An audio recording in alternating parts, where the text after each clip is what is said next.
Hey guys, welcome to source point. आज हम यहाँ पे डिस्कस करने वाले विजन ऐसी करंट अफेयर्स जो कि हमारे दिसंबर मंथ की है। तो काफ़ी टॉपिक हमारी कंप्लीट हो गई है। अभी हम लोग सोशल इश्यूज देख रहे थे। एक लेसन आ चुकी है जिसमें कि हम लोग दो टॉपिक को कवर किए हैं। एक तो है ह्यूमन डेवलपमेंट रिपोर्ट 2020 की एंड सेकंड की फूड सिक्योरिटी। आज हम लोग देखेंगे फूड सिक्योरिटी में भी हम लोग ने एक इंडेक्स को ही यहाँ पे डिस्कस किया था जो कि ग्लोबल हंगर इंडेक्स है। तो दो इंडेक्स आपकी कंप्लीट हो गई। आज हम लोग एजुकेशन रिपोर्ट के बारे में देखेंगे। फिर लर्निंग पॉवर्टी यानी कि पढ़ने में भी गरीबी है, और साथ ही साथ मल न्यूट्रिशन जो कि आप जानते हो कि हमारे इंडिया में सबसे बड़ी प्रॉब्लम है कुपोषण का। तो इसके बारे में हम लोग देखेंगे। बच्चों में मल न्यूट्रिशन की बात की जा रही है तो और भी डिटेल में डिस्कशन करेंगे। ठीक है, चलिए स्टार्ट करते हैं। इससे पहले आज की जो मेंस क्वेश्चन है वो आप लोग देख लो। सबसे पहले है कि यहाँ पे चार क्वेश्चन आपको चारों पेपर से GS1, GS2, GS3, GS4। GS1 की ये क्वेश्चन है, the post modern economy was based on the growth of agriculture, internal and long distance trade and on crafts and arts. इसको डिस्कस करना है। इट मीन्स कि modern economy के बाद आप देखो जो पोस्ट मॉडर्न इकोनॉमी है ये किस चीज़ के ऊपर बेस्ड था। ये एग्रीकल्चर के ग्रोथ के ऊपर, इंटरनल और जो लॉन्ग ट्रेड डिस्टेंस ट्रेड है उसके ऊपर, क्राफ्ट्स और आर्ट्स के ऊपर ये आपका इसके ऊपर निर्भर हुआ। तो इसको आपको डिस्कस करना है कि हाँ ऐसा हुआ तो कैसे हुआ। आपको कुछ तर्क वितर्क यहाँ पे देनी है। GS2 की अगर हम लोग बात करें तो यहाँ पे आप लोग देख सकते हो ये एक क्वेश्चन है कि a year on from the pandemic a lots of lessons learn. Means एक साल के बाद पेंडेमिक, आप लोग पता है कि मार्च में ही लॉकडाउन लगे थे इंडिया में और एक साल हो चुके हैं क्योंकि जो दिसंबर मंथ में ही पता चला था वुहान सिटी में कोरोना वायरस के आउटब्रेक के बारे में। तो लगभग एक साल हो चुके। वही चीज़ बताया जा रहा है कि पैंडेमिक के एक साल के बाद हम लोग ने काफ़ी चीज़ें सीखी हैं। इंडिया को ज़रूरत है कि फिर से हम लोग जो इस तरीके की डिजीज़ कंट्रोल स्ट्रैटेजी है उसको रिविज़िट करें, और रिविज़िट करके हम लोग इंश्योर करें कि हमारे यहाँ अगर सिमिलर क्राइसिस फिर से आती है तो उसको हम लोग बेटर तरीके से रिस्पॉन्स कर सकें। तो इसको एनालाइज करनी है, यानी कि आप लोग को बतानी है कि इस बार जो पेंडेमिक आया था उसमें इंडिया में कहाँ कहाँ कौन कौन से प्रॉब्लम हुए। जैसे आप लोग देख रहे थे कि हम लोग मेडिकल सपोर्ट सही तरीके से नहीं दे पाए, हमारे यहाँ पर्याप्त मात्रा में बेड्स नहीं थे, आइसोलेशन वार्ड्स नहीं थे। साथ ही कोरोना के कारण जो है सारे हॉस्पिटल सिर्फ कोरोना ही सेंटर्ड हो गए थे, और भी जो बीमारी के लोग थे उनको नहीं, नेग्लेक्ट किया गया, उनको चेकअप नहीं किया गया। इवन प्रेग्नेंट लेडीज़ लोग को इग्नोर किया गया, उनको भी मतलब कि उनको भी हॉस्पिटल में उस तरीके का डिलीवरी करने के लिए उनको भी प्रोविज़न नहीं दिया गया।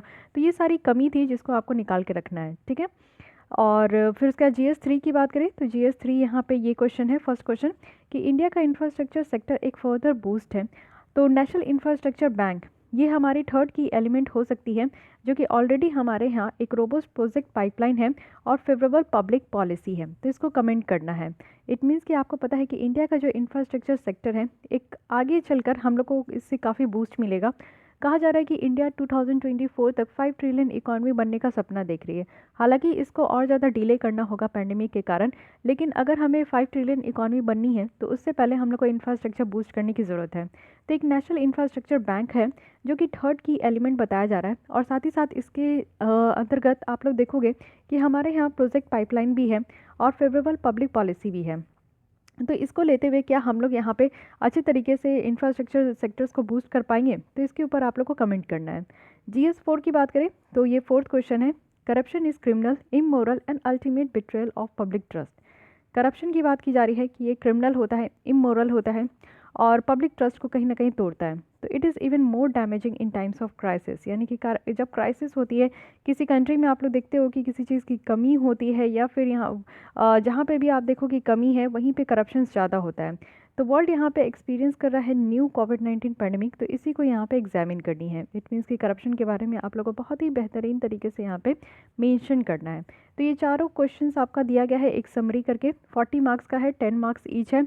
150 वर्ड्स में आप लोग लिखने का कोशिश कीजिएगा, और टाइम लिमिट बिगिनर्स के लिए यहाँ पे अप टू 20 मिनट्स है, लेकिन जो काफ़ी प्रैक्टिस कर चुके हैं हमारे प्रोग्राम के तहत उनके लिए यहाँ पे 10 to 12 मिनट्स है सारे क्वेश्चंस को लेकर। ठीक है, लिखने का कोशिश कीजिए। चारों क्वेश्चन नहीं, ये एक एक क्वेश्चंस के लिए मैं बता रही हूँ। अगर आप लोग विद इन 10 मिनट्स भी लिख पाते हो तो ये मोर देन एनफ है और काफ़ी अच्छी बात है।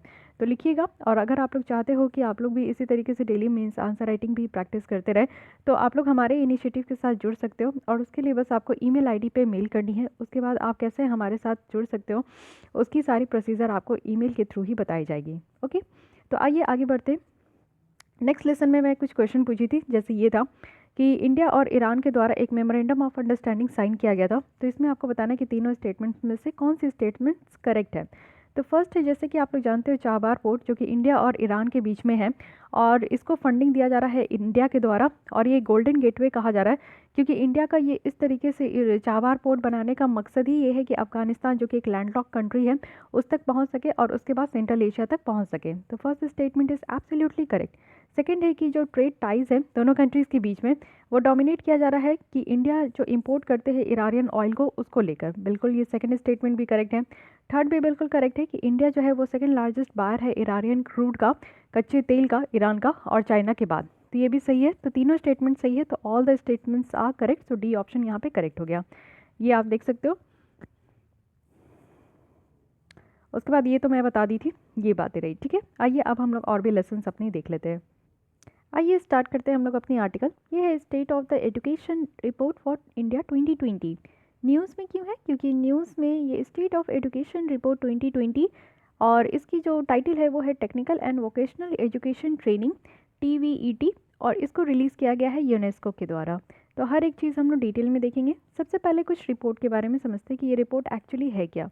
सबसे पहले इस रिपोर्ट पे फोकस किया गया है एजुकेशन, और किस तरीके का, एक टेक्निकल एजुकेशन और दूसरा वोकेशनल एजुकेशन, और एजुकेशन के बाद जो ट्रेनिंग दी जाती है उसके ऊपर यहाँ पे फोकस किया जा रहा है। एम है कि इंडिया को सपोर्ट करना है और साथ ही साथ हमारे इंडिया के जितने भी बच्चे हैं उसमें एक स्किल डेवलपमेंट करनी है, और ये हमारे यहाँ जो स्किल इंडिया मिशन एक स्कीम है उसके अंदर इसको लाया गया है। साथ ही यहाँ पे कुछ हाइलाइट्स भी किया जा रहा है कि किस तरीके से प्रोग्रेस किया जाएगा, अचीवमेंट होगी। साथ ही साथ यहाँ पे हाइलाइट्स किया जा रहा है कि विजन की क्वालिटी एक TVET, इट मीन्स कि यहाँ पे टेक्निकल और वोकेशनल एजुकेशन ट्रेनिंग, इसके ऊपर हाईलाइट किया जा रहा है। इंडिया की जो न्यू एजुकेशन पॉलिसी भी लाई गई है 2020 की, उसमें ये देखा जा रहा है कि इसमें सारे एजुकेशन इंस्टीट्यूशन को ज़रूरत है कि वोकेशनल एजुकेशन को वो अपने ऑफरिंग के साथ इंटीग्रेट करके चलें। ओके, तो ये सारी बात है। करेंट अगर हम लोग स्टेटस देखें, अच्छा इससे पहले एक और बात, हम लोग बात कर रहे हैं यहाँ पे टेक्निकल एजुकेशन और वोकेशनल एजुकेशन। तो इन दोनों में डिफरेंस क्या है? देखिए, टेक्निकल एजुकेशन जैसे आप लोग किसी भी चीज़ की किसी भी सब्जेक्ट से अगर ग्रेजुएशन करते हो, जैसे आप लोग बीटेक वगैरह कर रहे हो, तो उसको हम लोग टेक्निकल एजुकेशन कहते हैं, जिसमें आप लोग थ्योरी पढ़ते हो, ठीक है। प्रैक्टिकल भी करते हो धीरे साथ ही साथ, लेकिन हाँ वो लास्ट ईयर में ज़्यादा होता है, लेकिन फिर भी आप लोग थ्योरी पे ज़्यादा उसमें फोकस करते हो। वोकेशनल ट्रेनिंग क्या होता है कि जिसमें आप लोग को पढ़ाई के साथ साथ कुछ और भी एक्स्ट्रा करिकुलर एक्टिविटीज़ भी सिखाया जाए। जैसे कि अगर आप लोग पढ़ रहे हो तो उसके साथ आप लोग को खेलना, कुकिंग करना, और भी बहुत सारी चीज़ें हैं, कुछ मैनेजमेंट स्किल्स वगैरह, और भी सारी स्किल्स यहाँ पे सिखाया जाए, तो उसे हम लोग वोकेशनल एजुकेशन कहते हैं। अब ट्रेनिंग तो हो गई कि एक स्पेसिफाइड फील्ड की आपको ट्रेनिंग देना, इट मीन्स कि ऑन फील्ड उसका किस तरीके से आपको काम करना है, उसकी नॉलेज आप लोग को प्रोवाइड करना। तो एक प्रैक्टिकल नॉलेज पे आप लोग इसको कह सकते हो। तो इसलिए आपको समझना होगा कि टेक्निकल एजुकेशन और वोकेशनल एजुकेशन में क्या डिफरेंस है। फाइन, करंट स्टेटस क्या है इन सब प्रोविज़न की? तो ऐसा बताया जा रहा है कि 1000 कॉलेजेस से ज़्यादा आज की डेट में जो रन कर रहे हैं ना, वो specially under graduate bachelor of vocation है। इट मीन्स कि 1000 से ज़्यादा कॉलेज है। साथ ही अराउंड 10,000 आप लोग देखोगे कि स्टेट गवर्नमेंट रन स्कूल्स है जो कि वोकेशनल एजुकेशन ऑफर कर रहे हैं, और वो भी कितने बच्चों को? तो 1.2 मिलियन स्टूडेंट्स को। तो वोकेशनल एजुकेशन है, इट मीन्स कि हम लोग जब बचपन में स्कूल जाते थे तो क्या करते थे? सिर्फ थ्योरी ही तो पढ़ते थे, चाहे वो ज्योग्राफी हो, हिस्ट्री हो, सोशल साइंस हो, सिविक्स हो, पॉलिटी हो, तो सारी चीज़ें में हम लोग क्या करते थे? सिर्फ थ्योरी रट्टा मारते थे। साइंस भी इवन हम लोग थ्योरी ही करते थे। वो तो कहने के लिए था कि हाँ चलो केमिस्ट्री लैब, फिजिक्स लैब, और वहाँ पे कुछ कर रहे हैं, बट उतना तो वहाँ पे भी टीचर्स ध्यान नहीं देते थे, है कि नहीं। लेकिन अब क्या है ना कि वोकेशनल एजुकेशन पे ध्यान दिया जाएगा। इट मीन्स कि बच्चों को कुकिंग वगैरह हो गया, या फिर स्पोर्ट्स पे भी ज़्यादा से ध्यान दिया जाएगा, या फिर और भी जो स्किल्स होते हैं बहुत तरीके के, उस पर ध्यान दिया जाएगा। आर्ट एंड क्राफ्ट या फिर ड्राइंग एंड पेंटिंग, जिस बच्चों को जिस तरीके का इंटरेस्ट है उस तरीके से उनको जो है उसमें भी ट्रेनिंग दी जाएगी, एजुकेशन दी जाएगी, शिक्षा दी जाएगी। किसी भी चीज़ को आप सीखते हो तो सीखने को ही तो हम लोग एजुकेशन कहते हैं ना। सिर्फ पढ़ना आप लोग सीख जाओ, लिखना सीख जाओ, तो उसी को एजुकेशन नहीं कहते। एजुकेशन बहुत तरीके से होता है कि नहीं। तो वोकेशनल एजुकेशन भी यहाँ पे प्रोवाइड किया जा रहा है। अब आते हैं बेसिक समझते हैं ये TVET के तरह कि क्या है। Technical and vocational education and training है। यूनेस्को के द्वारा अगर हम लोग देखें तो ये क्या डिफ़ाइन करते हैं? यूनेस्को के द्वारा डिफ़ाइन किया गया है कि यहाँ पे एजुकेशंस को कंप्राइज करना जिसमें कि ट्रेनिंग भी हो और स्किल डेवलपमेंट भी हो। आप लोग देखते हो कि जब आप लोगों ने इंजीनियरिंग किया होगा और इंजीनियरिंग कर कर जब आप एमएनसी कंपनीज़ में कहीं पे भी अपनी इंटरव्यू देने जाते हो, तो एक काइंड ऑफ बहुत डिफरेंस देखने को मिलता है कि क्या आप पढ़ के निकले और एक्चुअली क्या कंपनीज़ में ज़रूरत होती है, स्किल कैसी स्किल्स की उनको ज़रूरत होती है, वो बहुत ज़्यादा एक गैप देखने को मिलता है। इसलिए आप लोग देखते हो कि काफ़ी जो इंजीनियर्स है वो आज की डेट में उतना ज़्यादा जो है कॉलेज से पढ़ के तो निकल जाते हैं लेकिन उनके अंदर स्किल्स नहीं होता है। तो ये एक तरीके की प्रॉब्लम है। तो इसलिए यहाँ पे ऐसी एजुकेशन लेकर आनी है जिसमें स्किल्स होनी चाहिए, ठीक है। और स्किल्स होगा तो आपको वाइडर रेंज ऑफ ऑक्यूपेशनल जो फील्ड है वो प्रोवाइड किया जाएगा, प्रोडक्शन अच्छे तरीके से होगी, सर्विसेज अच्छी तरीके से होगी और इससे आपकी लाइवलीहुड अच्छे तरीके से होगी। As per ministry of education के हिसाब से दिया गया है। देखिए पहले ये एचआरडी मिनिस्टर था, अब इसको रिप्लेस करके नाम रख दिया गया ministry of education. Technical education generally यहाँ पे हायर एजुकेशन को कहा जाता है जो हम लोग ग्रेजुएशन के टाइम में लेते हैं। वहीं अगर स्कूल एजुकेशन देखें तो ये सेकेंडरी लेवल तक होता है, इट मीन्स कि आपका 12th तक होता है और इसी में वोकेशनल एजुकेशन होना चाहिए।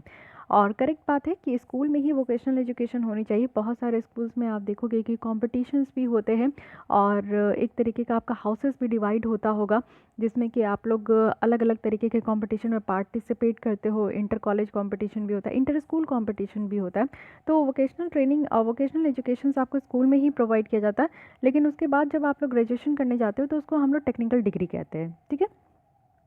टीवीईटी अगर हम लोग प्रोविज़न देखें कि इंडिया में कैसा है, तो ऑब्वियस है कि हमारे इंडिया में बहुत ही पहले से 2008 में नेशनल स्किल डेवलपमेंट कॉर्पोरेशंस बनाया गया है जो कि मेनली फोकस करते हैं कि कैसे हमारे यहाँ technical education as well as vocational education पे ध्यान दिया जाए।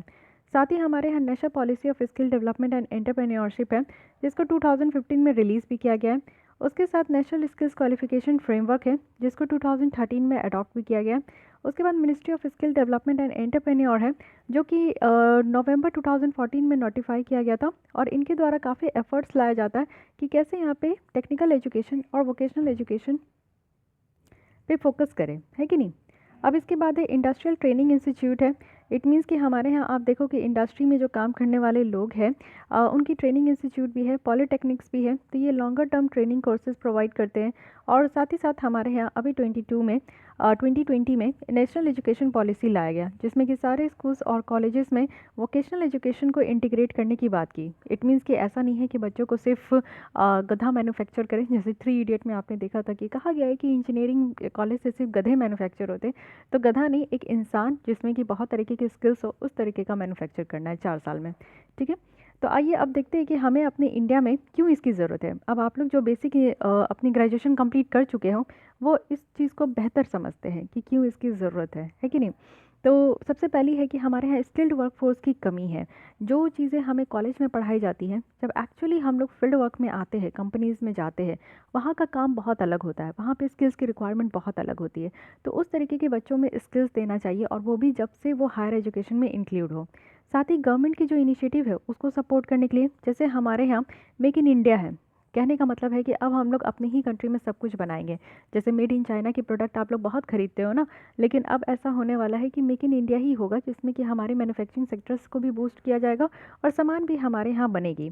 तो सामान तभी हमारे यहाँ बन पाएगी जब बच्चों में उस तरीके का स्किल्स होगा, है कि नहीं। तभी हम लोग चाइना के जो मैन्युफैक्चरिंग सेक्टर्स है उसको कहीं ना कहीं हम लोग टक्कर दे पाएंगे। साथ ही जो इम्पैक्ट है कोविड-19 का, जिसके कारण आप देखो कि हर की ज़िंदगी कहीं ना कहीं तहस नहस हो गई है। बहुत सारे ऐसे बच्चे भी हैं जो कि आज की डेट में बेरोज़गार है। बहुत सारे ऐसे लोग हैं जिनकी जॉब थी लेकिन जॉब चली गई। बहुत सारी ऐसी महिलाएं हैं जो कि घर के चक्कर में अपनी जॉब खो बैठी है। तो उन सबको फिर से रिवाइव करना, साथ ही हमारी जो प्रोडक्टिविटी है उसको इम्प्रूव करना। आपको पता है कि हमारे यहाँ जो है ना, टैलेंट की कमी नहीं है इंडिया में। इंडिया में बहुत सारे टैलेंट हैं और मुझे लगता है हर एक पर्सन में एक यूनिक तरीके की टैलेंट होती है। तो उसको और ज़्यादा प्रोडक्टिव बना पाना, समटाइम्स आप अपने टैलेंट को नहीं देख पाते हो, नहीं समझ पाते हो, लेकिन ज़रूरी है कि आप अपने जो यूनिक टैलेंट है उसको समझिए, उसके ऊपर वर्कआउट कीजिए और उससे अपने आप को निखारिए। साथ ही साथ आप देखो कि जो इंडस्ट्री की स्पेसिफिक नीड्स है उसको मीट करना ज़रूरी है। डेमोग्राफिक डिविडेंड की ज़रूरी है।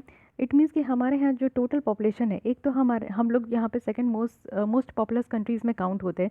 तो हमारे यहाँ जब इतना पॉपुलेशन है और इसमें से हमारे यहाँ यूथ पॉपुलेशन है जो कि 15 ईयर्स से लेकर 59 ईयर्स तक के एज के हैं। तो इनका अगर हम लोग अच्छे से इस्तेमाल करें, जिसको कि डेमोग्राफिक डिविडेंड कहते हैं, तो अगर हम लोग इनको बेटर तरीके से एजुकेशन दें, वोकेशनल स्किल्स वगैरह दें, तो क्यों नहीं ये कल को चलकर हमारे देश की जो है शान बनेंगे। साथ ही आप लोग देखो कि इंडिया की कॉम्पिटिटिवनेस को और भी ज़्यादा बढ़ाना है, बूस्ट करना है। तो बहुत सारे रीजंस हैं, आप लोग देख चुके हो, इतने सारे रीजंस हैं जिसके कारण हमारे इंडिया में इसकी ज़रूरत है। लेकिन आप समझते हैं कि क्या क्या अब तक सब कुछ समझ में आ रहा है कि नहीं, कि हमारे इंडिया में ये ज़रूरी है, वो ज़रूरी है, लेकिन अब तक क्यों नहीं इम्प्लीमेंट किया गया? कुछ ना कुछ तो प्रॉब्लम होगी, चैलेंजेस होगी। तो सबसे पहली और सबसे बड़ी बात आती है ना, सोसाइटल एटीट्यूड। इट मीन्स कि आप समझो कि जैसे स्टूडेंट्स हो गए, पेरेंट्स हो गए, तो एक तरीके का परसेप्शंस होता है।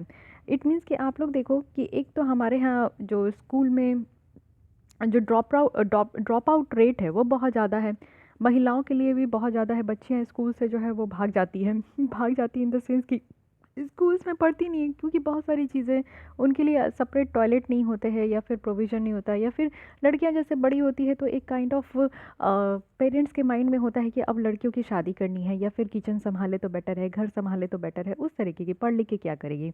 तो हमारा जो सोसाइटल एटीट्यूड है ना, वो बहुत ही ज़्यादा इस चीज़ को नहीं आगे बढ़ाता है। और सबसे बड़ी बात है कि आप लोग भी देखते होंगे, या फिर आप लोग के पेरेंट्स भी होते होंगे, जब आप लोग बाहर खेलने जाते हो, घूमने जाते हो, तो आप लोग के पेरेंट्स कहीं ना कहीं गुस्सा होते हैं। वो हमेशा बोलते हैं कि पढ़ो पढ़ो पढ़ो।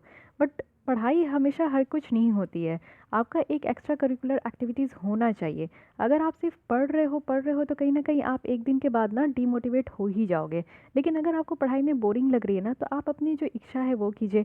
आपको जो अच्छा लगता है, चाहे आप कुछ भी कर सकते हैं। जैसे मुझे नेल आर्ट करना पसंद है, तो मैं तो एक तो एकदम चुड़ैल वाली नाखून अपनी नेल्स रखी हूँ लंबी लंबी, और उसी में मैं बहुत अच्छा अच्छा नेल आर्ट्स करती हूँ।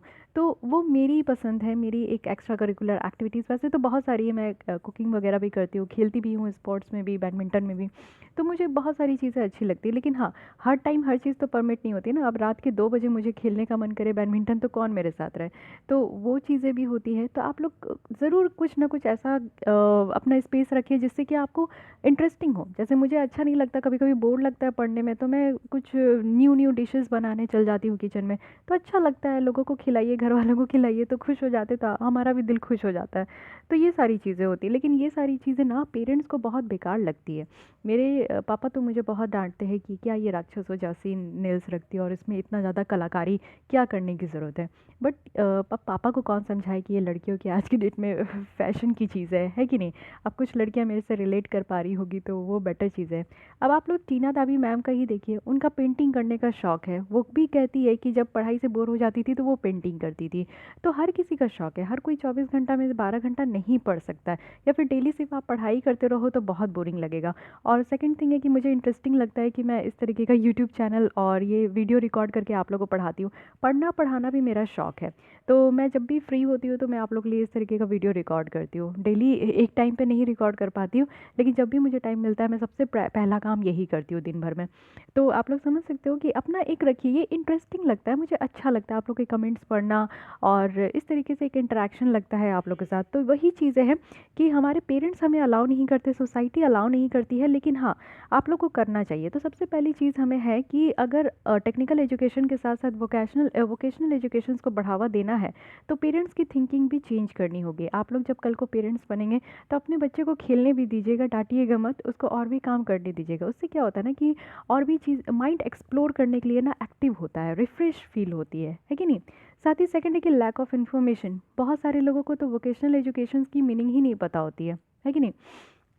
तो ये भी ज़रूरत है कि पेरेंट्स और बच्चों दोनों को बताने की ज़रूरत है। लैक ऑफ डेटा है कि हमारे यहाँ किस तरीके की नीड्स की ज़रूरत है। मुझे याद है कि मैं जब इंजीनियरिंग करके निकली थी, तो उस समय तो मेरी प्लेसमेंट हो गई थी, लेकिन मेरे कुछ फ्रेंड्स के नहीं हुए थे। तो वो बैंगलोर में कुछ एमएनसी कंपनीज़ में जाकर वो अपनी इंटरव्यू दे रहे थे। बहुत ज़्यादा उनका रिजेक्शन हुआ। रिजेक्शन होने के बाद यही चीज़ें रियलाइज़ हो पाई मुझे कि जो जिस तरीके की हमें ऑफ़िस में जिस तरीके की ज़रूरत होती है, स्किल्स की, काम करने की जो ज़रूरत होती है, वो उनमें नहीं थी। वो सिर्फ रट्टा मारते थे। वो मेरे क्लास के टॉपर्स भी थे, लेकिन वो भी बैठे हुए हैं आज की डेट में। टॉप थर्ड में वो इंक्लूड होते थे हर हर एक सेमेस्टर में। लेकिन फिर भी वो कोई भी उनका प्लेसमेंट नहीं हुआ, और प्लस कि उनका एमएनसी कंपनीज़ में भी वो बहुत रिजेक्शन झेले। हालांकि कुछ दिनों के बाद वो समझ गए और उनका फिर से कहीं ना कहीं सिलेक्शन हो गया था, लेकिन स्टार्टिंग में ऐसा हुआ था। तो एक गैप मुझे समझ में आता है कि स्किल्स की गैप होती है। साथ ही पुअर सर्विस कंडीशन है। आप लोग देखो कि ट्रेनिंग करने भी जाओ तो वहाँ पे कुछ ऐसा खास ट्रेनिंग होता नहीं है, सिखाया नहीं जाता है, चाहे वो कोई भी तरीके का फील्ड आप देखो। लो वेजेस होती है, सैलरी पेमेंट इरेगुलर होता है, सोशल सिक्योरिटी उस तरीके का नहीं दिया जाता है, या फिर कुछ और जो बेनिफिट्स देने होते हैं वो नहीं दिया जाता है। डिजिटल डिवाइड भी है हमारे यहाँ। आप लोग को पता है कि पैंडेमिक के कारण जो डिजिटल एजुकेशन चलाना था वो कितना मुश्किल हो चुका था। जो हमारे ग्रामीण क्षेत्र के बच्चे हैं, या तो उनके पास मोबाइल है तो नेटवर्क नहीं है, और नेटवर्क है तो मोबाइल नहीं है। ये समस्या हम लोग ने देखा था। तो वैसे भी भारत सरकार के द्वारा जो दूरदर्शन है, रेडियो है, उनमें उनके द्वारा काफ़ी चैनल्स वगैरह ओपन कराए गए थे जिसमें कि पढ़ाई होती थी 1 to 12 क्लास की, वो भी फ्री ऑफ कॉस्ट। लेकिन वो बात अलग है। लेकिन डिजिटल डिवाइड तो है। यूट्यूब आज के डेट में एक ऐसा यंत्र है मैं तो इसे, एक ऐसी टेक्नोलॉजी है जिससे कि आपके दिमाग में अगर कोई भी क्वेरीज हो तो आप तुरंत सर्च कर सकते हो और आपको हज़ारों सॉल्यूशन मिल जाएंगे, है कि नहीं। तो इसका बेटर इस तरीके से इस्तेमाल कीजिए। स्मार्टफोन आपको स्मार्ट बनाने के लिए लाया है, ना कि आपको आपके टाइम वेस्ट करने के लिए लाया है। तो अच्छे से इस्तेमाल कीजिएगा तो आप ज़रूर स्मार्ट बन पाइएगा। तो डिजिटल डिवाइड है हमारी कंट्री में। तो लोग यहाँ पे कैसे वोकेशनल ट्रेनिंग, जैसे आप देखोगे कि पैंडेमिक के टाइम में काफ़ी ज़्यादा खाना बनाने का जो डिशेस बनाने का जो चैनल्स थी वो बहुत ज़्यादा चले। बहुत सारे लोग नए नए तरीके के डिश भी ट्राई कर रहे थे। मैं खुद गुपचुप वगैरह बनाई, समोसे बनाई, बहुत सारी चीज़ें, क्योंकि बाहर जाके खा नहीं पा रहे थे और खाने का इतना मन था। तो पिज़्ज़ा वगैरह मैं सारी चीज़ें बनाना मैं खुद ही सीख गई। काफ़ी चीज़ें मैं खुद ट्राई की थी। तो वो क्यों कर पाई? क्योंकि मेरे पास मोबाइल है, इंटरनेट है, तो ही मैं कर पाई। शायद मैं कहीं गाँव वाले एरिया में रहती तो मेरे पास मोबाइल होता लेकिन इंटरनेट नहीं होता, तो मैं शायद ये चीज़ें नहीं सीख पाती। तो एक डिजिटल डिवाइड तो कहते ही है इसको। और विमेन पार्टिसिपेशन बहुत कम है। आप लोग देखते हो कि लेबर फोर्स में विमेन पार्टिसिपेशन बहुत ही कम है, 26% मात्र है। तो एक तरीके का इनइक्वालिटी निकल कर आता है। हमें घर पे ऐसा लगता है कि महिलाओं को क्यों इतना फ्रीडम देना, महिलाओं को क्यों मोबाइल देना, बट ऐसा नहीं है। अगर आपकी सिस्टर है तो उसे ज़रूर मोबाइल दीजिए। मोबाइल के साथ साथ सिर्फ मोबाइल नहीं, इंटरनेट दीजिए, लैपटॉप दीजिए, टैब दीजिए, हर एक तरीके की चीज़ें देखिए दीजिए। और मुझे तो ऐसा लगता है कि girls are more sincere than boys मुझे ये मेजोरिटी मैं कह रही हूँ, ऐसा नहीं कि 100% कह रही हूँ, दिल पे मत लेना लेकिन सही बात है, क्योंकि हमें बहुत तरीके का काम करना पड़ता है, घर संभालना पड़ता है। उसके बावजूद भी टाइम मिलता है ना, तो मैं सोचती हूँ कि कुछ अच्छा काम करूँ जिससे कि लोगों का भला हो, मैं कुछ अच्छा सीख लूँ, अच्छा कुछ चीज़ें नई सीख लूँ, तो वो सोचती हूँ। और मूवीज़ देखना तो पता नहीं काफ़ी लंबे समय हो जाते हैं मूवीज़ देखने का, तो मुझे टाइम नहीं मिलता। बट वही है कि मैं अपने भाई को देखती हूँ, मेरा छोटा भाई मस्त एकदम बेड पे एकदम लेट के वो मूवीज़ देखते रहता है क्योंकि उसे और कुछ उतना काम नहीं करना होता है। तो लड़कों के पास काफ़ी इनफ टाइम भी होते हैं, है कि नहीं। तो ये सारी कुछ यहाँ पे आप लोग समझ सकते हो कि कुछ चैलेंजेस है जिसके कारण हम लोग आज के भी डेट में टेक्निकल एजुकेशन के साथ साथ वोकेशनल एजुकेशन पे इतना फोकस नहीं कर पाए। लेकिन ऐसा नहीं है कि नहीं कर पाए, सरकार के द्वारा तो काफ़ी स्टेप्स लिए गए, लेकिन और क्या चीज़ें लेने की ज़रूरत है। सबसे पहले बेनिफिशरीज़ पे फोकस करना है कि कौन कौन यहाँ पे बेनिफिशरीज़ है, कैसे कैसे बच्चे हैं जिनको वोकेशनल ट्रेनिंग देने की ज़रूरत है।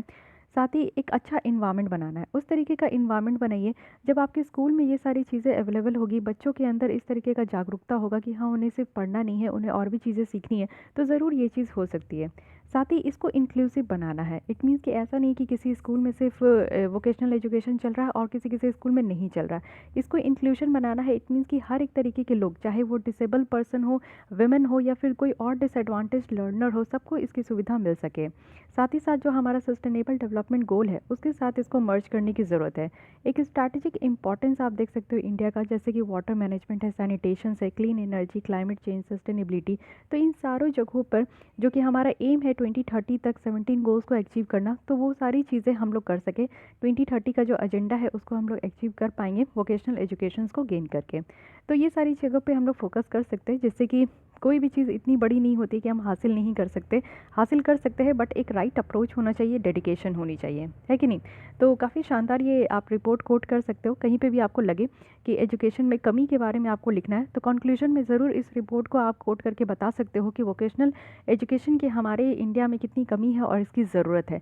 तभी हम लोग एक हॉलिस्टिक तरीके से हमारी जो एजुकेशन है, शिक्षा की जो स्तर है, उसको हम लोग बढ़ा सकते हैं। ठीक है, आइए नेक्स्ट आर्टिकल पे चलते हैं। ये है लर्निंग पॉवर्टी। क्या है ये learning poverty? Recently world bank के द्वारा एक रिपोर्ट रिलीज़ किया गया जिसका टाइटल है realising the future of learning from learning poverty to learning for everyone, यानी कि लर्निंग पॉवर्टी। मैं वही चीज़ कह रही हूँ कि आज की डेट में मैं सिटी में रहती हूँ, इसलिए मेरे पास मोबाइल भी है, इंटरनेट भी है। लेकिन अगर मैं यही गांव में रहती तो शायद मेरे पास मोबाइल होता, इंटरनेट नहीं होता। तो मैं क्या कह सकती हूँ कि मैं सीखना चाहती हूँ बट सीख नहीं पा रही हूँ। अब ये मोबाइल, स्मार्टफ़ोन आपके हाथ में और इंटरनेट नहीं है, तो इसका मतलब क्या है? ये तो एक डब्बा ही हो गया ना, है कि नहीं? तो ये वही है गजनी वाला डब्बा। तो डब्बा ही हो गया, उसके अलावा तो है नहीं। तो इसी को कहते हैं लर्निंग पॉवर्टी। इट मीन्स कि आप लोग देखो कि 10 ईयर्स ओल्ड तक के जो परसेंटेज ऑफ जो बच्चे हैं जो कि सिंपली आप देखो कि वो पढ़ नहीं सकते और एक सिंपल स्टोरी को समझ नहीं सकते। कई बार आप एसर की रिपोर्ट डिस्कस करती हूँ मैं आप लोगों के साथ, जो कि एक प्रथम एनजीओ है, उनके द्वारा ये रिपोर्ट जारी किया जाता है हर एक साल, जिसमें कि हमारे ग्रामीण क्षेत्र के बच्चों की क्या कंडीशन है वो यहाँ पे निकाल के लाते हैं। तो उनके द्वारा बताया गया है कि 5th स्टैंडर्ड के जो बच्चे होते हैं ना, वो 2nd स्टैंडर्ड के मैथ की प्रॉब्लम्स को सॉल्व नहीं कर पाते। सोचने वाली बात है। 4th स्टैंडर्ड के जो बच्चे हैं ना, वो 2nd स्टैंडर्ड की इंग्लिश की बुक को रीड नहीं कर सकते। मीन्स आप समझ सकते हो कि वो रीड नहीं कर पा रहे, पढ़ नहीं पा रहे, समझना तो दूर हो गया, अब वो पढ़ नहीं पा रहे। जिस इस क्लास में है उससे वो छोटे क्लास के जो है बुक्स को वो पढ़ नहीं पा रहे। तो वो अपने क्लास के बच्चों, अपनी क्लास के बुक्स को क्या पढ़ पाएंगे और क्या वो मैथमेटिक्स की जो इक्वेशन है वो सॉल्व कर पाएंगे। तो इसको कहते हैं लर्निंग पॉवर्टी। ठीक है, अगर हम लोग वर्ल्ड बैंक के एस्टिमेट के द्वारा देखें तो बताया जाता है कि more than half, it means कि 53% जो 10 साल के बच्चे हैं ना, वो लो और मिडिल इनकम कंट्रीज से आते हैं। तो उनका ये बताया जा रहा है कि या तो वो फेल है कि वो रीड नहीं कर पा रहे, और या तो वो इंटायरली स्कूल से बाहर है। तो इस तरीके के एफर्ट्स लगाने की ज़रूरत है जिससे कि हम लोग फाउंडेशनल लर्निंग को और भी ज़्यादा इम्प्रूव कर सकें। तो वर्ल्ड बैंक के द्वारा एक ग्लोबल टारगेट यहाँ पे लॉन्च किया गया है, जिसका यहाँ पे रखा गया है कि जो लर्निंग पॉवर्टी रेट है उसको कट करना है, और एटलीस्ट इन हाफ, यानी कि 2030 तक जो है ना, जो पॉवर्टी रेट है उसको हाफ तक कट कर देना है। यानी कि ऐसा जो आज की डेट में हाफ, ऐसा है कि हाफ से भी ज़्यादा जो है लोग लर्निंग पॉवर्टी में है, लेकिन इसे हमें कट करना है, कम करना है। अब यहाँ पे हम लोग पहले समझते हैं कि कैसे कोविड-19 जो है ये एक ऐसा काम किया जिससे कि हम लोग समझ पाएंगे, और ये एक लर्निंग ट्रांसफॉर्मेशंस के लिए कहीं ना कहीं पोटेंशियल है। कोविड-19 के द्वारा हाईलाइट किया गया कि क्या क्रूशियल रोल है स्कूल का, क्योंकि आप लोगों को पता है सबसे पहले स्कूल बंद हुआ, लेकिन आज तक स्कूल ओपन नहीं हुआ। हालांकि अब जाकर ओपन हो गई है, 6 to 8 क्लास के बच्चों की भी ओपन हो गई है, प्राइमरी की तो अभी भी नहीं हुई है। तो इसलिए आप लोग देख सकते हो कि जो स्कूल में एजुकेशन सर्विस है उसको डिलीवर करने का क्या यहाँ पे रोल है, ये काफ़ी इंपॉर्टेंट है। ये पहला पता चला कोविड-19 के द्वारा। साथ ही यहाँ पे क्रूशियल रोल भी रिवील किया गया कि पेरेंट्स और केयर गिवर्स का क्या यहाँ पे रोल है। कोविड-19 के टाइम में बच्चे घर पे थे, पेरेंट्स भी घर पे थे, तो अच्छा खासा जो है यहाँ पे पेरेंट्स का रोल भी देखने को मिला। पेंडेमिक में एक सक्सेसफुल सिस्टम भी देखने को मिली इक्विटी की। और साथ ही साथ आप देखो मोर देन 135 कंट्रीज़ ऐसे हैं जो कि रिमोट लर्निंग स्ट्रैटेजीज़ को इम्प्लीमेंट किए, बट डिफरेंस देखने को मिलता है उनके डेप्थ और इफेक्टिवनेस में। साथ ही हमें ज़रूरत है कि डिजिटल डिवाइड के हम लोग बहुत क्लोज है। इट मीन्स कि आप देखो कि हमें बहुत ज़्यादा ज़रूरी है कि हम लोग कनेक्टिविटी सॉफ्टवेयर में इन्वेस्ट करें, डिवाइसेस में इन्वेस्ट करें, टीचर प्रोफेशनल जो डेवलपमेंट है उसमें इन्वेस्ट करें। डिजिटल डिवाइड कहने का मतलब है, जैसे शहरी क्षेत्र में आप देखते हो कि इंटरनेट वगैरह बिल्कुल एक्सेस होता है, लेकिन गांव के क्षेत्र में नहीं होता। तो एक तरीके का हम लोग डिजिटल इक्वलिटी नहीं है, हमारे यहाँ डिवाइड है। अब कहा जा रहा है कि कैसे ये पैंडेमिक जो है लर्निंग पॉवर्टी को और ज़्यादा बढ़ा दिया है। तो मोस्ट ऑफ द जो आप सिनेरियो देखोगे तो इसमें पता चलेगा कि कोविड रिलेटेड जो स्कूल क्लोज़र हुआ है, बंद हुआ है, इससे लर्निंग पॉवर्टी और बढ़ गई। यानी कि जो बच्चे पढ़ रहे थे ना, वो उनकी पढ़ने की रेट कम हो चुकी है, और ये 53% से बढ़कर ये 63% में हो चुका है। यानी कि 10% बढ़ गया है एक साल में।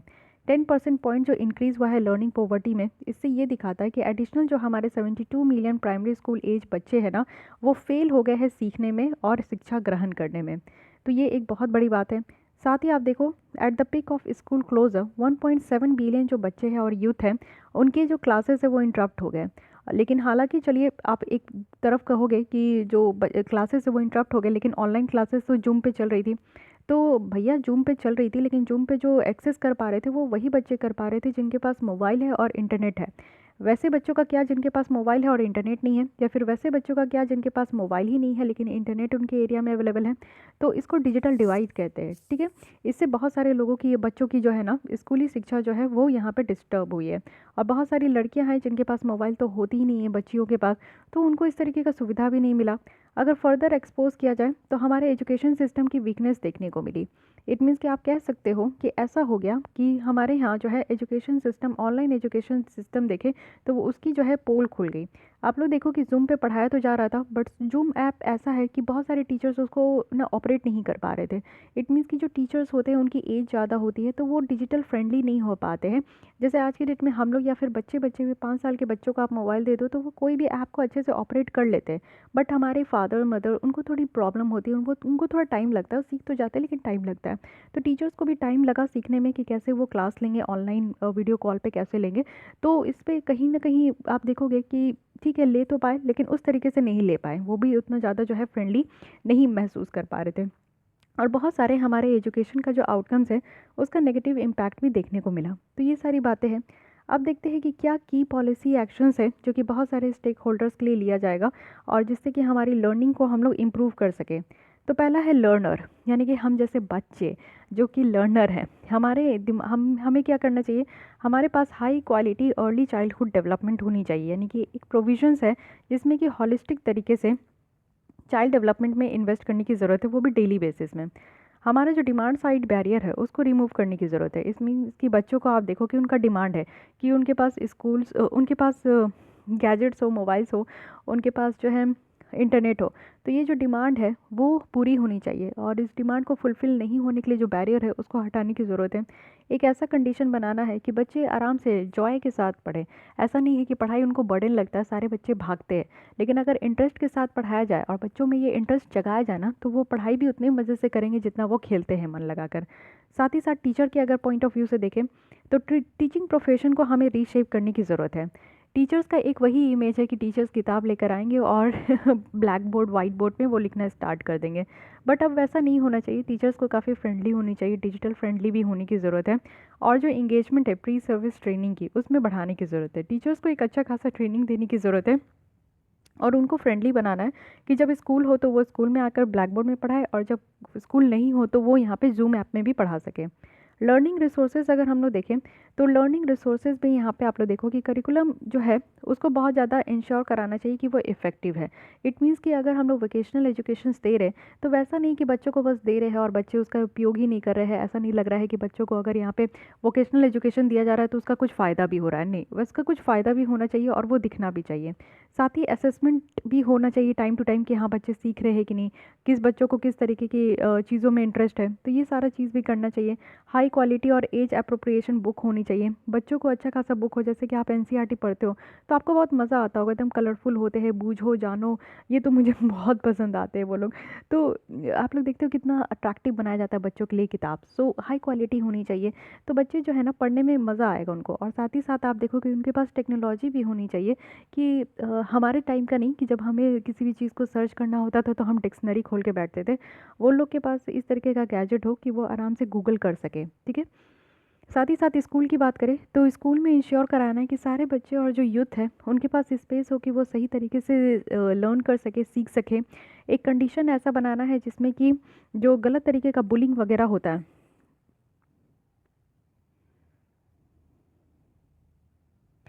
और स्कूल्स में जो है ना इंक्लूसिव होना चाहिए, यानी कि बच्चे पढ़ सके, हर तरीके के बच्चे पढ़ सके, जैसे डिसेबल हो या फिर कोई भी हो। ठीक है, उनको पढ़ने की एकदम से वैसा इन्वायरमेंट होना चाहिए। और सबसे बड़ी बात है कि बच्चों को उनके खुद के लैंग्वेज में पढ़ाइए जिससे वो समझ पाते हैं, तो वो ज़्यादा आसान होता है। समटाइम्स आप लोग भी फील किए होंगे कि हम लोग हिंदी लैंग्वेज के बैकग्राउंड से आते हैं और स्कूल में अचानक से इंग्लिश में पढ़ाई होती है तो बस सब कुछ बाउंस हो जाता है कि नहीं, जिससे इंग्लिश नहीं समझ में आती है। तो वैसा करने का ज़रूरत नहीं है, एक फ्रेंडली लैंग्वेज ही हो तो बेटर हो। सिस्टम मैनेजमेंट आप देखो तो ह्यूमन रिसोर्स फंक्शंस को और ज़्यादा मजबूत करने की ज़रूरत है हमारे एजुकेशन सिस्टम का। साथ ही टूल्स प्रोवाइड करने की ज़रूरत है स्कूल लर्नर्स को कि वो एक ऑटोनॉमी के साथ उसको मैनेज कर सके। और जो सिस्टम की लीडरशिप है और मैनेजमेंट करने का जिससे कि स्कूल्स को सपोर्ट मिल सके, उन सारे क्राइटेरिया में इन्वेस्ट करने की भी ज़रूरत है। अब ये आप देख सकते हो कि कोर प्रिंसिपल बताया जा रहा है जिससे कि हम लोग रिफॉर्म एफर्ट्स को जो है गाइड कर सकते हैं, जिससे कि कल के लिए जो लर्निंग है उसकी विजन्स के लिए। तो क्या क्या है, सिस्टम रिफॉर्म करने की ज़रूरत है, इक्विटी इंक्लूजन और इस पे फोकस करने की ज़रूरत है, रिजल्ट पे फोकस करने की ज़रूरत है, फिनेंशियल कमिटमेंट करने की ज़रूरत है, टेक्नोलॉजी पे इन्वेस्ट करने की ज़रूरत है कि नहीं। तो ये सारी बातें रही यहाँ पे। तो ये आर्टिकल आप समझ के पूरा, इसमें बहुत अच्छी बात बताई गई है कि स्कूल और लर्निंग पॉवर्टी कहाँ कहाँ है, और पेंडेमिक के बाद हमारी जो पॉवर्टी है लर्निंग की वो और ज़्यादा बढ़ चुकी है। आइए लास्ट आर्टिकल को भी जल्दी से फिनिश करते हैं। मल न्यूट्रिशन है बच्चों में, तो इसके बारे में आप जानते ही हो कि अभी जो है नेशनल फैमिली हेल्थ सर्वे 5 निकल कर आया है। इसका फेज़ 1 है जिसकी फाइंडिंग हम लोग देखेंगे। तो ministry of health and family welfare है जिनके द्वारा ये सर्वे को रिलीज़ किया जाता है। इनमें 22 स्टेट्स और यूनियन टेरिटरीज़ की शीट्स यहाँ पे लाई गई है। टोटल आप लोग देखो कि हमारे यहाँ 28 स्टेट्स है और 8 यूनियन टेरिटरी है, बट इन दोनों को मिलाकर सिर्फ 22 स्टेट्स और यूनियन टेरिटरी की लिस्ट आपको देखने को मिलेगी। फाइंडिंग क्या है फिफ्थ का, हर एक साल आपका हेल्थ फैमिली सर्वे होता है, फैमिली हेल्थ सर्वे होता है, तो ये फिफ्थ है, रिसेंट आ चुका है। इसमें बताया जा रहा है कि 22 स्टेट्स और यूनियन टेरिटरी जो है इसको कंपेयर किया गया है लास्ट का, जो कि 4 है, 2015-16 में कंडक्ट किया गया था। बताया जा रहा है कि चाइल्डहुड में जो यहाँ पे एनीमिया है, यानी कि बच्चों में जो एनीमिया है, खून की कमी है, वो बढ़ चुकी है 18 स्टेट्स और यूनियन टेरिटरीज़ में। साथ ही जो एक्यूट माल न्यूट्रिशन है, यानी कि बहुत ज़्यादा जो कुपोषण है, वो बढ़ चुका है 16 स्टेट यूनियन टेरिटरी में। साथ ही जो परसेंटेज ऑफ बच्चे जो कि 5 इयर्स के है इसके अंदर है लेकिन वो अंडर वेट है, तो ये 16 स्टेट और यूटीज़ में बढ़ चुका है। साथ ही बच्चे जो स्टंटिंग है, यानी कि लो हाइट है, शॉर्ट हाइट है एज के हिसाब से, तो ये भी आपका 22 स्टेट्स में से 13 स्टेट्स और यूटीज़ में बढ़ चुका है। तो जो प्रॉब्लम है वो बढ़ चुकी है हमारे यहाँ, ठीक है।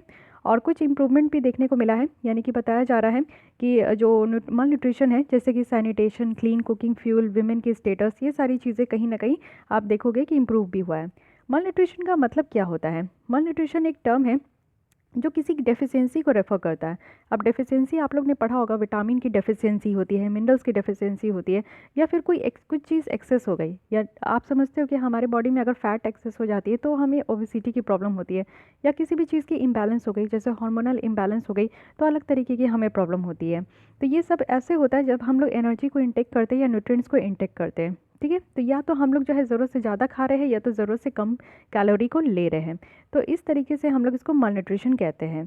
तो मल न्यूट्रिशन का जो टर्म है इसमें 2 तरीके का होता है, अंडर न्यूट्रिशन और ओवर न्यूट्रिशन, यानी कि वैसे लोग जो कि अंडर न्यूट्रिशन है, यानी कि सही तरीके का कैलोरी जितना लेना चाहिए वो नहीं ले रहे।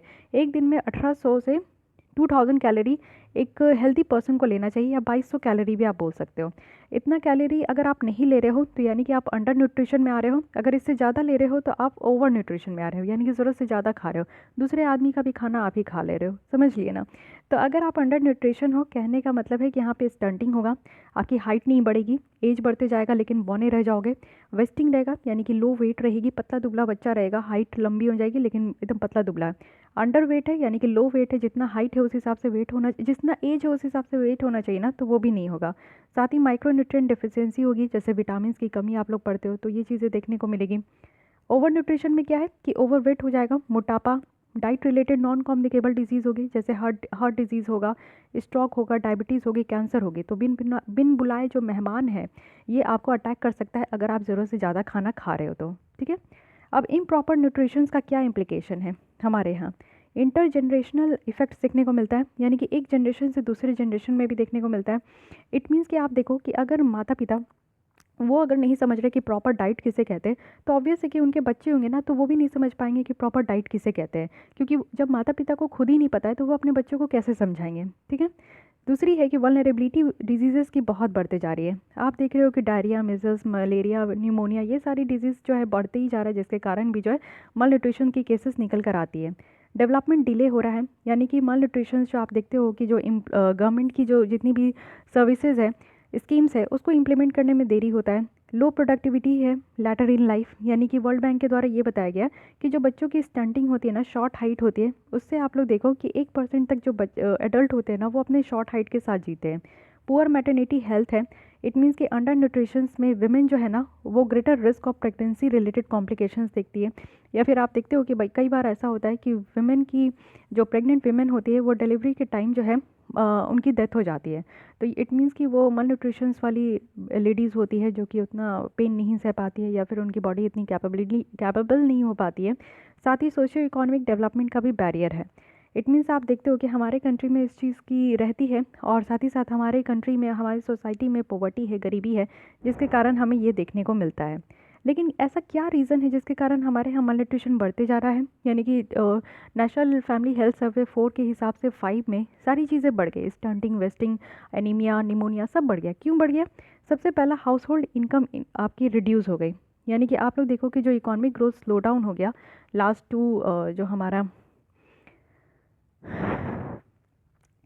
टू क्या कहते हैं, क्वार्टर्स, है ना। समटाइम्स माइंड से ना वर्ड्स ही भाग जाते हैं। तो इससे क्या हुआ, और ऊपर से आप देखो कि पैंडेमिक का सिचुएशन था जिससे कि अनएम्प्लॉयमेंट रेशियो बढ़ गया, कई लोगों की सैलरी कट हो गई, तो लोगों के पास पैसे कम आएंगे तो ऑब्वियस है कि लोग पैसे खर्च कम करेंगे, खाने में कम ध्यान देंगे, सिर्फ पेट भरने के लिए खाएंगे, सिंपली दाल भात चोखा, कोई ना दे धोखा वो वाली सिस्टम चलेगी। साथ ही अंडर फंडिंग है। आप लोग देखो कि बहुत सारे ऐसे हैं, ministry of women and child development भी हैं, जो आज के डेट में डेटा शो करते हैं जिनके द्वारा ये बताया जाता है कि जो पोषण अभियान में जितनी एलोकेशंस होनी चाहिए उससे कम हो रही है। पैंडेमिक और लॉकडाउन के कारण यहाँ पे इकोनॉमिक डिस्ट्रेस है और पुअर इम्प्लीमेंटेशन स्कीम्स का। आंगनवाड़ी सेंटर्स जो है वो इंटीग्रेटेड चाइल्ड डेवलपमेंट स्कीम्स है जिसमें कि बेटर तरीके से बच्चों की डेवलपमेंट करनी है, तो वो यहाँ पे बेटर तरीके से ध्यान नहीं दे पा रही है, सर्विस नहीं अच्छे से प्रोवाइड कर पा रही है। कुछ और भी फैक्टर्स है जैसे कि साफ़ पीने का पानी नहीं मिल रहा है, साफ़ सफाई, सैनिटेशन, हाइजीन नहीं मेंटेन हो पा रहा है, बच्चों की शिक्षा की कमी है। अगर शिक्षा रहेगी तो ही लोग समझ पाते हैं कि अच्छे तरीके से क्या खाना है, नहीं खाना है। कम पैसे में भी अगर आपके पास 50 रुपये भी है ना, तो कुछ लोग उसको मोमोज़ खा के उड़ा देते हैं और कुछ लोग उस 50 रुपये का ही मीन्स जो आपका टेंडर कोकोनट वाटर होता है वो आप पी सकते हो। उसमें और भी चीज़ें आप लोग जो है, कुछ फ्रूट्स खरीद लो, बनाना खरीद लो जो कि सबसे सस्ते आते हैं, वो खरीद सकते हो, मिल्क आप लोग पी सकते हो। तो ये सारी चीज़ें आप लोग पी सकते हो, लेकिन वही बात है कि आपके पास अगर कम पैसे हैं तो यू हैव टू डिसाइड कि आपको क्या खाना है, और ये आप डिसाइड कर सकते हो जब आपके पास अच्छी खासी नॉलेज हो, ठीक है।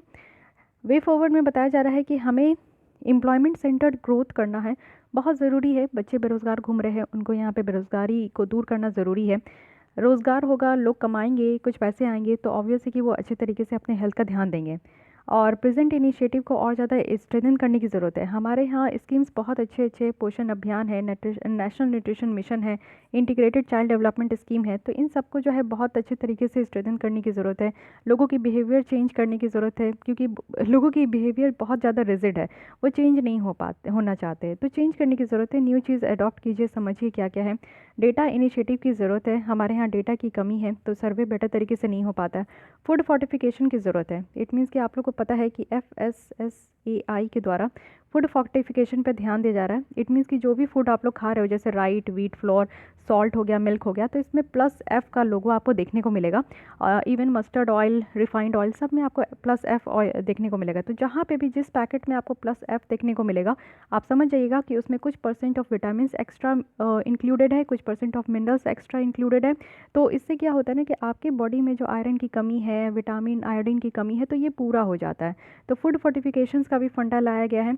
साथ ही डाइटरी पैटर्न को इम्प्रूव करने की कोशिश की जा रही है। टारगेटेड अप्रोच यहाँ पे लानी चाहिए, ठीक है। तो डाइटरी पैटर्न को इम्प्रूव करना है, लोगों को बताना है कि एक प्रॉपर डाइट क्या होता है, रिच फूड कैसे वो खा सकते हैं, न्यूट्रिशनली रिच फूड, और टारगेटेड अप्रोच लेकर चलने की ज़रूरत है, जिससे कि कॉम्प्रिहेंसिव और कोऑर्डिनेटेड मल्टी सेक्टरल अप्रोच होना चाहिए, ठीक है। तो ये करने की ज़रूरत है। लेकिन हमारे सरकार क्या क्या कर रहे हैं, पोषण अभियान लाया है जिसको नेशनल न्यूट्रिशन मिशन कहते हैं।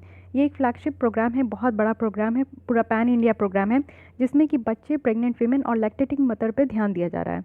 इसी के अंदर अगर हम लोग देखें तो अनीमिया मुक्त भारत भी है, यानी कि लोगों को अनीमिया मुक्त करना है, जो खून की कमी है उसको यहाँ पे दूर करना है। इंटीग्रेटेड चाइल्ड डेवलपमेंट स्कीम है, इसका एम है कि जो न्यूट्रिशनल और जो हेल्थ स्टेटस है बच्चों की 0 से 6 ईयर्स तक, उसको यहाँ पे ठीक करना है। और जो इंसिडेंस है मोर्टालिटी, मॉर्बिडिटी, माल न्यूट्रिशन, स्कूल ड्रॉप आउट, तो ये सारी कंडीशंस को यहाँ पे रिड्यूस करना है।